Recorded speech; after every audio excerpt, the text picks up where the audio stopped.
გორბის საზოგადოებრივი აზრის კვლევა და შედეგები პოლიტიკურ სპექტრში შეფასებების მთავარი თემაა. რა გამოხმაურებები კეთდება, სოფო ბერიძე გაგვაცნობს.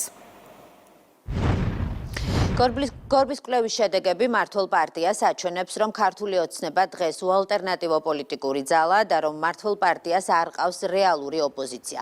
მართველი პარტიის წევრები ამბობენ, რომ ეს შედეგები აადასტურებს იმას, რომ საქართველოს მოსახლეობის არჩევანია, მშვიდობა, განვითარება, ქვეყნის გამთლიანება და ღირებულებებზე დაფუძნებული პოლიტიკა. გარდა ამისა, ისინი ყურადღებას ამახვილებენ მათ შორის იმასთან დაკავშირებით, თუ რა მაჩვენებელი დაფიქსირდა ინსტიტუტების მიმართ ნდობის ნაწილში. იცით, რომ საკმაოდ მაღალი არის პარლამენტის მიმართ ნდობის მაჩვენებელი.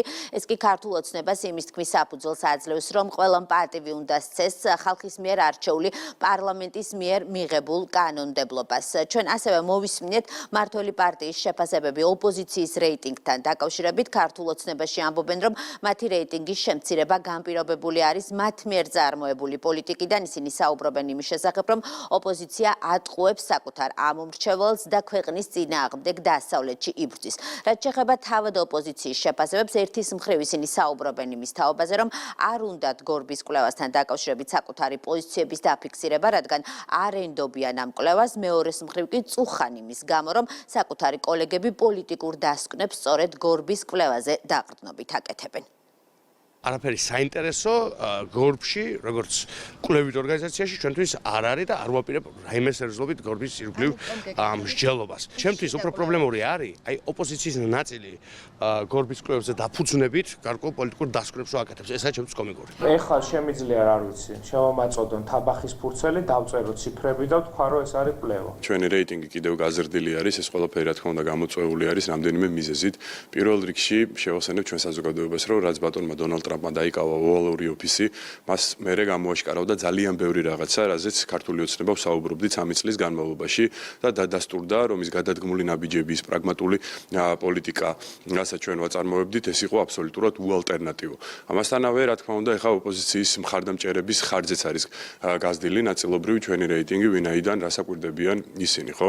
მათ პირდაპირ შეურაცხყოფა მიაყენეს თავიანთ მხარდამჭერებს, როდესაც საპარლამენტო მუშაობაში არ მიიღეს მონაწილეობა. შემდეგ ატყუებდნენ თავიანთ ამომრჩევლებს, რომ არჩევნები იყო გაყალბებული და ფიზიკურად ერთი მტკიცებულება ვერ დადეს.